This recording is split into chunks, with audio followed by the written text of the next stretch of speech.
Reid. Okay, Senator O'Donnell. Minister, I appreciate it's been a long, busy day for all of us, so I don't intend to prolong the issue of these amendments, but given our debate on the issue yesterday at second stage, you will appreciate that we've flagged them up and we have articulated the reasons as to why. Amendment number 1 here, I mean, the rationale for it, Minister, is to ensure that allegations of domestic violence are removed completely from the bill. We appreciate that, according to Section 3 of this bill, shall not apply to proceedings under the Domestic Violence Act. This was a concern raised also by Women's Aid, as you'll know. However, many women separating from an abusive partner may be involved in other family law proceedings such as separation, divorce, child custody and access or maintenance, and there does not seem to be a process for screening such cases out. Nor is there a scope to include proceedings under the DV Bill currently making its way through the Houses.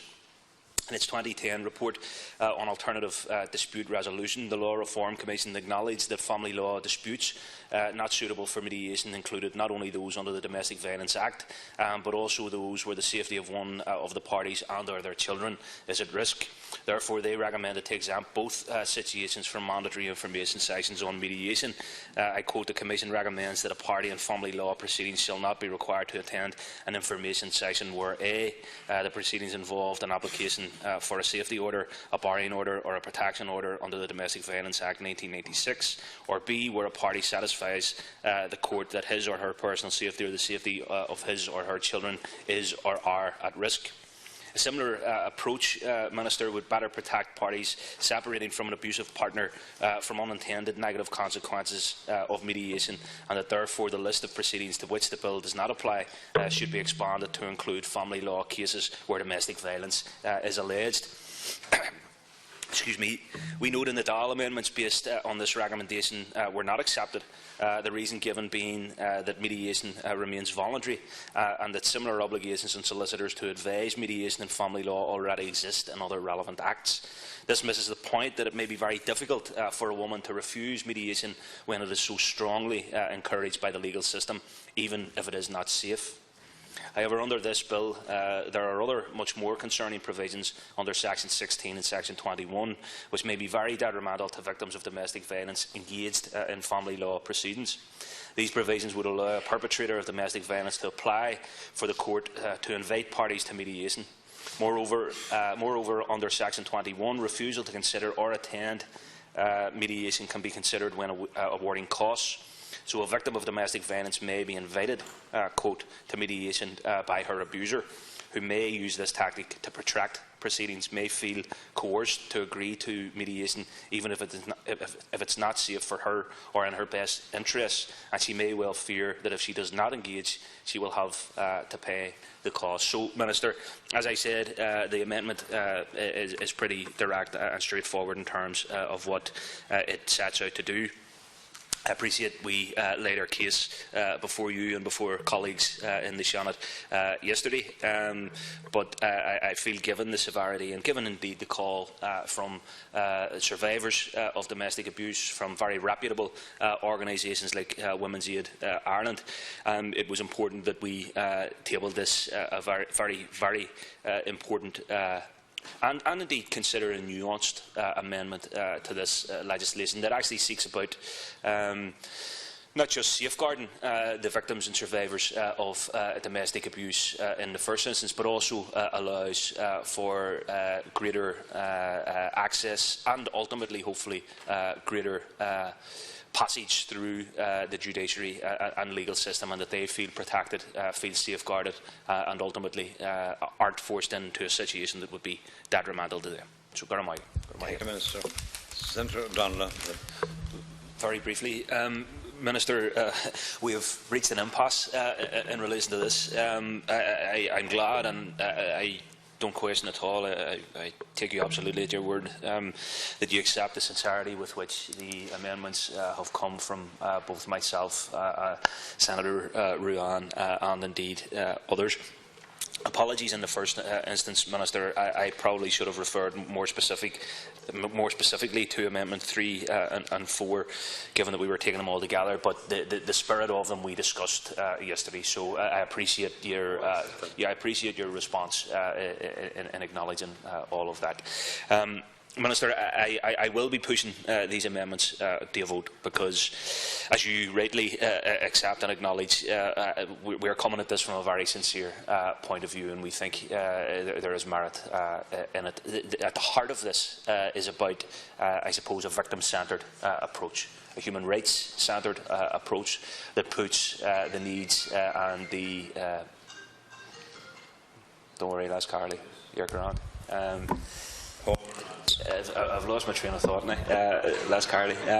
But, well, I mean, Minister, I've made the points. As I said, the amendments speak for themselves. I think it would have been remiss of myself, my Sinn Féin colleagues, and indeed other colleagues, if we didn't articulate the very, very real human experience and human concerns that drove the intention behind these amendments. I believe it would have added to this particular bill. I believe it would have gone some way in assisting survivors of domestic abuse who do find themselves in this situation. And Senator Ruan spoke very passionately and eloquently about that yesterday, and I've no doubt she'll do the same again today. So I thank the Minister, but as I say, on this one, we'll have to agree to disagree. Thank you, Senator Ross. Thank you very much. Let the amendment be made. Is that you're pressing? The amendment, yeah. That yes. The amendment made. Those in favour say tall. Those against say nil. Nil. I think the question is defeated. Vote all. Vote all. Thank you.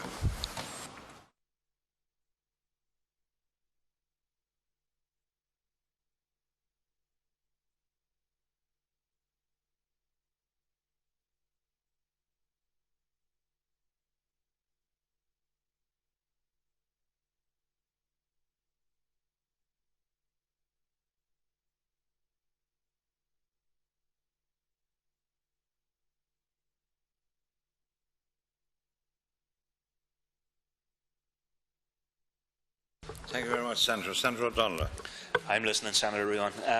Listen, we support the amendment for the reasons obviously outlined by Senator Ruan, Minister.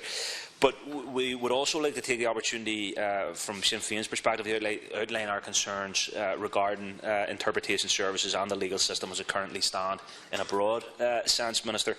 It's astonishing that to this day there's still no regulation of the standards of interpretation.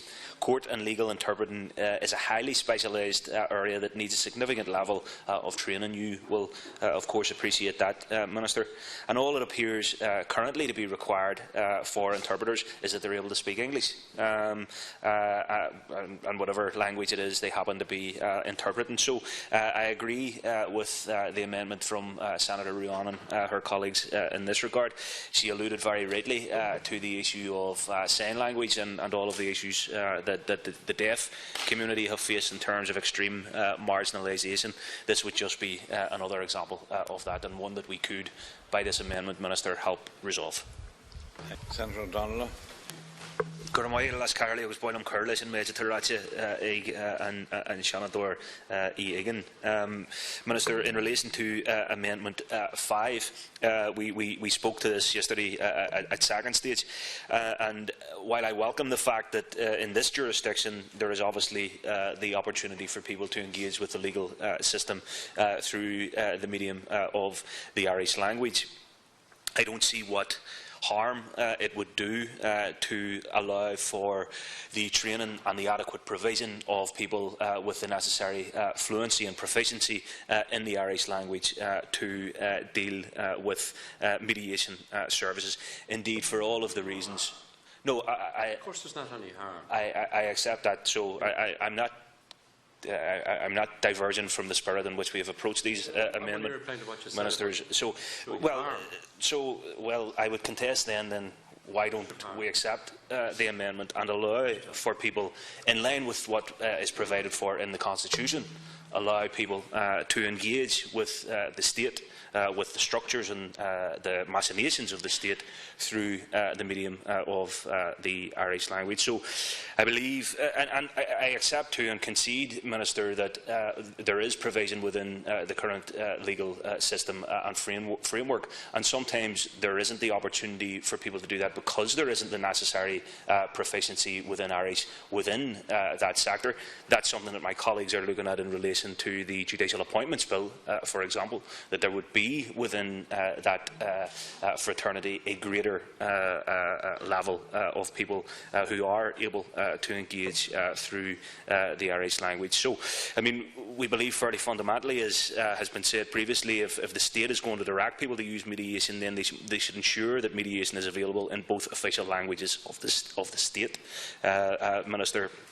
And that's why we have tabled the amendment. Tamaj Gull, Dini Asturu, Goji, and process Shaw, but Cartoon, Darnoya, Marata, Kurha, Shees, August Kurha Lay, and Monracht, and Stad, Garo, and Shaw, Laku, Uzi Winchas, and Changa, Gaeliga, and Changa, Arani, and Shit, Honsil, Sakuhen, Akahu, Mohiam, August Krejim, August Darnoya, Arkim, which are Shaw, there are Marichanche array, go will 5 all warren, go will implacti Jalahakon, Murra, Curranwich, and Servish Shaw, Erfile, Trivan, the Gaeliga, Dogini, Ata Igiri, a Cudge Ider Goal, a Cudge Grow, August a Cudge Ider Vartiact, Darnoya, Ayanu, Trivan, the Gaeliga, is 5 all worry, Mata, and Stat, a Kurbak, an Abeltaction.